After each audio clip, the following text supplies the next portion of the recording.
பச்சைப்பயிறு தோசை நிறைய பேர் ப்ரிஃபர் பண்ண மாட்டாங்க. ரீசன் என்னென்னா அதில் ஃப்ளேவர் எதுவும் இல்லை அப்படின்றதுக்காக மட்டும்தான்.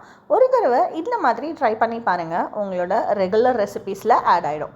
ஃபர்ஸ்ட் ஒரு பவுலில் 1 கப் பச்சைப்பயிறு, 1 கப் இட்லி அரிசி நான் ஆட் பண்ணிக்கிறேன். இது ரெண்டுத்தையுமே ஒரு 2-3 டைம்ஸ் தண்ணி ஊற்றி நல்லா வாஷ் பண்ணி எடுத்துக்கலாம். வாஷ் பண்ண பிறகு இது முழுகிற அளவுக்கு தண்ணி ஆட் பண்ணிவிட்டு ஒரு 4 hours அதை அப்படியே விட்டுருங்க. 4 ஹவர்ஸ்க்கு அப்புறம் நல்லாவே ஊறிடுச்சு. ஊறினதை அப்படியே மிக்ஸி ஜாரில் ஆட் பண்ணிக்கலாம். ஃப்ளேவருக்காக நான் இதில் இஞ்சி, கொத்தமல்லி, கருவேப்பிலை, காரத்துக்கு ஏற்ற மாதிரி பச்சை மிளகா ஆட் பண்ணிக்கலாம். இது எல்லாத்தையுமே நல்ல ஸ்மூத் பேஸ்ட்டாக அரைச்சி ஒரு பவுலில் ஆட் பண்ணிக்கோங்க.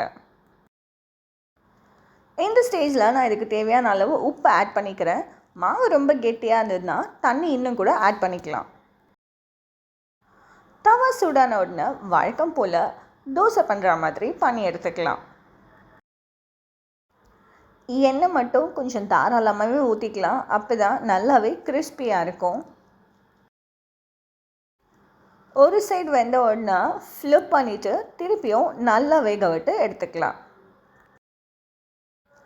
இந்த பச்சைப்பயிறு தோசையை நான் வெங்காய சட்னியோட பேர் பண்ணியிருக்கேன்.